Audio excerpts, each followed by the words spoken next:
제1장 안개 속에 잠긴 성벽. 1940년의 봄은 유난히도 찬란했습니다. 프랑스 국경을 따라 흐르는 햇살은 평화로워 보였고 사람들은 다시는 이 땅에 포성이 울리지 않을 것이라 믿고 싶어 했습니다. 프랑스인들의 자부심이 마지노선은 그 믿음의 결정체였습니다. 수조 원의 예산을 들여 만든 강철과 콘크리트의 성벽은 독일군이 절대로 넘을 수 없는 난공불락의 요새로 군림하고 있었죠.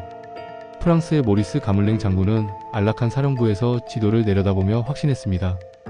독일군이 오려면 벨기에 평원을 지나야만 한다. 우리는 그곳에서 그들을 맞이하면 된다.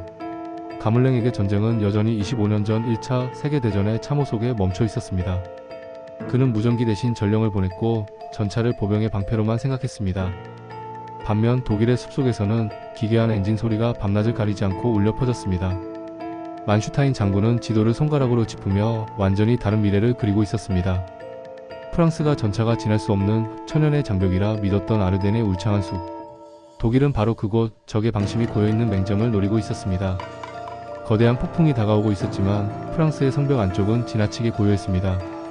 제2장 숲을 관통하는 번개. 5월 10일 새벽 마침내 독일의 기갑군단이 움직이기 시작했습니다. 독일은 먼저 벨기에와 네덜란드를 공격하며 화려한 미끼를 던졌습니다. 가물랭 장군은 기다렸다는 듯 연합군의 주력을 북쪽으로 이동시켰습니다. 마치 잘 짜인 연극처럼 연합군은 독일이 놓은 덫 속으로 스스로 걸어 들어간 것입니다. 그 시각 아르덴의 깊은 숲속에서는 인류 전쟁사에서 가장 대담한 도박이 벌어지고 있었습니다.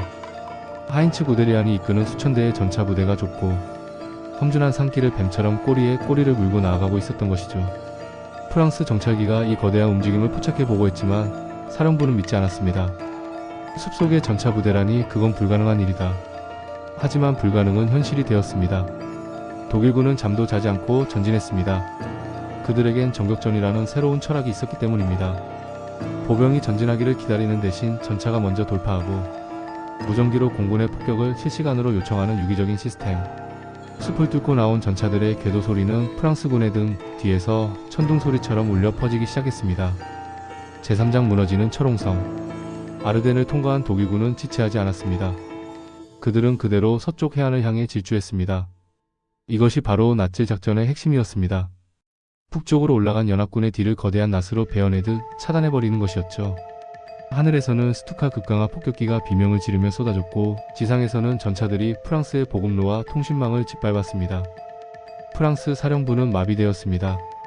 전령이 도착했을 때 보고서에 적힌 위치에 독일군은 이미 없었습니다. 그들은 이미 수십 킬로미터 더 앞에 가 있었으니까요. 세계 최강이라 자부했던 프랑스 육군은 자신들이 경험해보지 못한 속도라는 무기 앞에 속수무책으로 무너졌습니다. 병사들은 싸워보지도 못한 채 포위되었고 무적이라 믿었던 마지노선은 단 한 번의 포성도 울리지 못한 채 거대한 박물관으로 변해버렸습니다.